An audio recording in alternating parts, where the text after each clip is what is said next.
हिमाचल प्रदेश में ठंड की दूसरी लहर जारी है और उत्तर पूर्वी क्षेत्रों में मौसम काफी सख्त बना हुआ है। उच्च पर्वतीय स्थल लाहौल स्पीति में हल्की बर्फबारी दर्ज की गई है। वहीं त्रिलोकनाथ और पट्टन घाटी जैसे इलाकों में भी पर्वतों पर सफेद चादर बिछी हुई है। राज्य भर में तापमान सामान्य से काफी नीचे है। ताबो में न्यूनतम तापमान -5.2 डिग्री सेल्सियस रिकॉर्ड हुआ, जबकि मनाली में 2.6 डिग्री सेल्सियस और शिमला में 10.5 डिग्री सेल्सियस की ठंडी रातें देखने को मिली। इसके अलावा मंडी, बिलासपुर, ऊना और हमीरपुर जैसे निचले इलाकों में घना कोहरा छाया रहा, जिससे सुबह शाम यातायात और दैनिक गतिविधियों पर असर पड़ा। मौसम विज्ञान केंद्र शिमला के अनुसार 16 जनवरी से 22 जनवरी तक मध्य और ऊंचे पहाड़ी इलाकों में हल्की बारिश और बर्फबारी की संभावना बनी हुई है, जिससे शुष्क मौसम में कुछ राहत मिलने की उम्मीद है।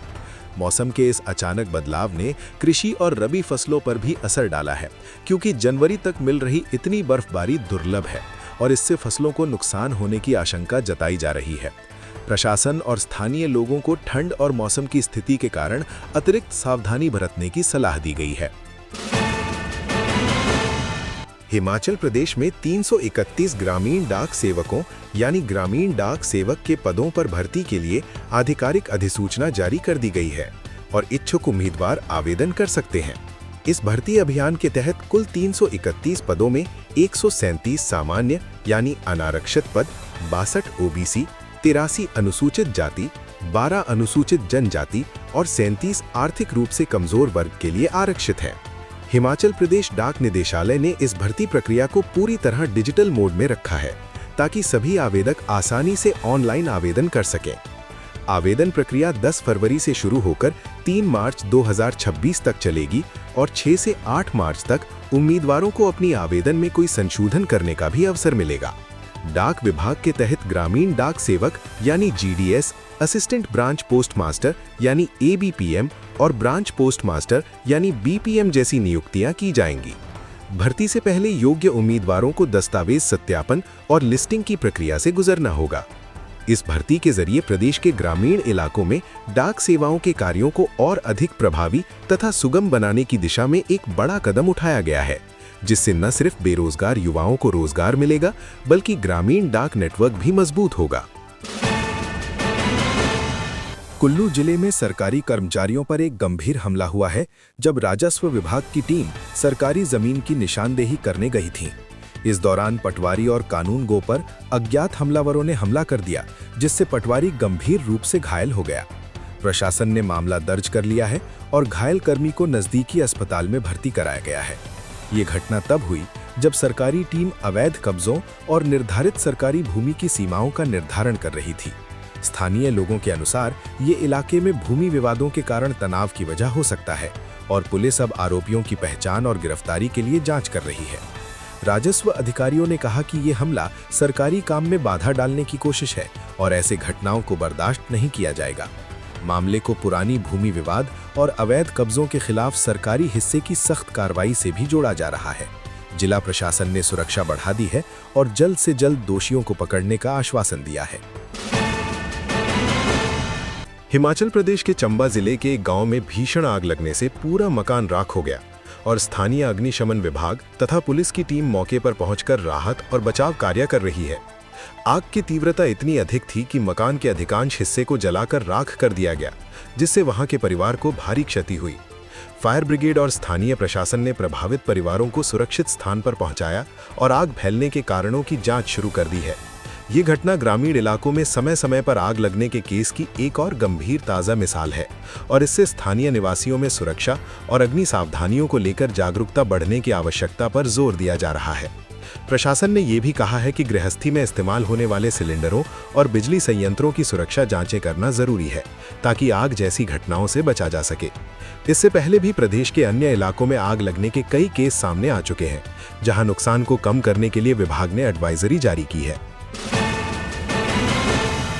हिमाचल प्रदेश के मुख्यमंत्री सुखविंदर सिंह सुक्खू ने केंद्र सरकार के पीएम ई बस सेवा योजना के तहत पहाड़ी राज्यों को विशेष छूट देने का अनुरोध किया है। उन्होंने कहा कि मौजूदा मानक के तहत केवल 10 लाख से अधिक आबादी वाले शहर ही इस योजना के लाभार्थी बन सकते हैं, जिससे हिमाचल के कई शहरी केंद्र जैसे धर्मशाला, मंडी, सोलन, पालमपुर, हमीरपुर, ऊना और बड्डी योजना से बाहर रह जाते हैं। सुक्खू ने इस बात पर जोर दिया कि ये शहर आर्थिक और शैक्षणिक केंद्र के रूप में तेजी से विकास कर रहे हैं और ई-मोबिलिटी तथा हरी परिवहन सेवाओं की दिशा में योजना से जुड़े होने चाहिए। साथ ही उन्होंने घोषणा की कि राज्य सरकार 1500 डीजल बसों को चरणबद्ध तरीके से इलेक्ट्रिक बसों से बदलने का काम करेगी और कैपेक्स मॉडल के तहत 297 इलेक्ट्रिक बसों को इस वर्ष खरीदा जाएगा। इसके अलावा सुक्खू ने Himachal Pradesh power corporation limited के लिए भंडारा विभाग से 47 बीघा जमीन आवंटन की अनुमति भी मांगी है, ताकि एक इंटीग्रेटेड ऑफिस का निर्माण किया जा सके। हिमाचल प्रदेश के सिरमौर जिले से एक बेहद दुखद खबर सामने आई है, जहां एक पारिवारिक घर में चूल्हा आग लगने से 6 लोग जलकर मारे गए। हादसा तब हुआ है जब घरेलू चूल्हा यानी परंपरागत खाना पकाने वाला स्थान में अचानक आग लग गई। स्थानीय पुलिस और अग्निशमन दल तुरंत मौके पर पहुंचकर बचाव प्रयास शुरू किए, लेकिन तभी तक 6 लोगों की घनी आग की लपटों में मौत हो चुकी थी। पुलिस ने बताया कि एक व्यक्ति गंभीर रूप से घायल बच गया है, जिसे नजदीकी अस्पताल में भर्ती किया गया है और इलाज जारी है। प्रारंभिक जांच से संकेत मिलता है कि ये दुर्घटना चूल्हा के पास रखे विस्फोटक सामग्री या चिंगारी से शुरू हुई होगी, लेकिन आधिकारिक रिपोर्ट की प्रतीक्षा जारी है। ये घटना स्थानीय समुदाय में भारी सदमे का कारण बनी है और प्रशासन ने प्रभावित परिवारों को सहायता प्रदान करने का आश्वासन दिया है। पुलिस फायर सेफ्टी निर्देशों का पालन करने और आग से जुड़ी सावधानियों का विशेष ध्यान देने की अपील कर रही है, ताकि भविष्य में ऐसे हादसे ना हों। हिमाचल प्रदेश के स्वास्थ्य विभाग ने घने कोहरे और कड़ाके की ठंड के मद्देनजर विशेष स्वास्थ्य सलाह एडवाइजरी जारी की है। मौसम विभाग की रिपोर्ट के अनुसार राज्य के कई हिस्सों में शीतलहर जारी है और न्यूनतम तापमान कहीं-कहीं -2 डिग्री सेल्सियस से नीचे भी पहुंच रहा है, जिससे जनता, खासकर बुजुर्गों, बच्चों और गर्भवती महिलाओं को स्वास्थ्य जोखिम का सामना करना पड़ रहा है। स्वास्थ्य विभाग ने लोगों से ऊनी और गर्म कपड़े पहनने, गर्म पेय पदार्थ लेने और कोहरे में अनावश्यक बाहर निकलने से बचने जैसी सावधानियां बरतने को कहा है। इसके अलावा विभाग ने वायरल संक्रमण और सर्दी खांसी के बढ़ते मामलों के बीच रोगी लोगों को डॉक्टर से परामर्श लेने और आवश्यक दवाइयां समय पर लेने की सलाह दी है। अधिकारियों ने बताया कि स्वास्थ्य केंद्रों पर स्टाफ और दवाइयां उपलब्ध हैं और आवश्यक स्थिति में आपातकालीन सेवाएं सक्रिय हैं। भविष्य में मौसम में हल्की बारिश या बर्फबारी की संभावना के चलते तापमान और नीचे गिर सकता है, जिससे स्वास्थ्य सुविधाओं का ध्यान रखना और भी जरूरी है।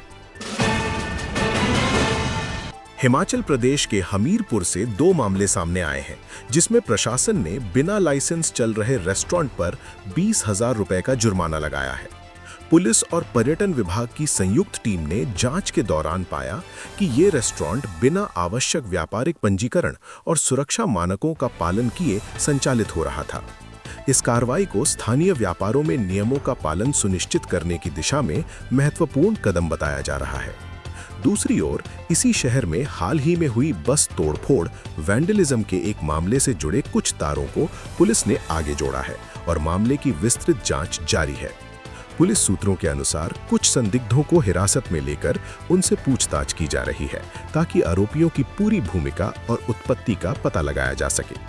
स्थानीय प्रशासन ने नागरिकों से शांति बनाए रखने और किसी भी प्रकार की असामाजिक गतिविधि से दूर रहने की अपील की है। हिमाचल प्रदेश में परिवहन सुविधाओं में सुधार के तहत कांगड़ा जिले की 13 ग्रामीण सड़कों पर अब सरकारी बस सेवाएं शुरू कर दी गई हैं। हिमाचल पथ परिवहन निगम द्वारा यह पहल उन गांवों के लिए बहुत महत्वपूर्ण साबित होगी जहां लोगों की रोजाना यात्रा और आवागमन कठिन रहा है। नई बस सेवाओं से न केवल ग्रामीणों को नजदीकी बाजारों, अस्पतालों और विद्यालयों तक पहुंचना आसान होगा, बल्कि युवा रोजगार केंद्रों तक भी पहुंचना सरल होगा। अधिकारियों के अनुसार यह योजना ग्रामीण भागों को मुख्य शहरों से जोड़ने और सड़क यातायात की सुविधाओं को सुधारने की राज्य सरकार की प्राथमिकता का हिस्सा है। इसके अलावा यह कदम कई छोटे उद्योगों और कृषि उत्पादकों को ज्यादा बाजार पहुंच प्रदान करेगा, जिससे स्थानीय अर्थव्यवस्था को भी बल मिलेगा। परिवहन विभाग ने यात्रियों को समय समय पर बस टाइम टेबल और रूट अपडेट साझा करने का वादा किया है, ताकि लोग सुचारू रूप से अपनी यात्राएं योजना बना सकें। हिमाचल प्रदेश सरकार ने उम्र कैद यानी लाइफ सेंटेंस भोग रहे कैदियों की समय पूर्व रिहाई नीति में बदलाव करने की घोषणा की है। नई नीति के तहत अब सजा समीक्षा बोर्ड को अंतिम निर्णय लेने का अधिकार दिया गया है, जिससे उम्र कैदियों के रिहाई मानकों में स्पष्टता और प्रोसेस में बदलाव आएगा। इससे पहले ये प्रक्रिया विवादित और अप्रकाशित मानदंडों के तहत चल रही थी, जिससे कई कैदी और उनके परिजन न्यायिक प्रक्रिया में परेशानी का सामना कर रहे थे। सरकार ने ये बदलाव कानून व्यवस्था और मानवाधिकार के संतुलन को ध्यान में रखकर लागू किया है। आधिकारिक बयान में कहा गया है कि ये नीति समय पूर्व रिहाई के मामलों में पारदर्शिता और जवाबदेही सुनिश्चित करेगी, जिससे केवल योग्य और सुधार की क्षमता रखने वालों को ही रिहाई की अनुमति मिलेगी।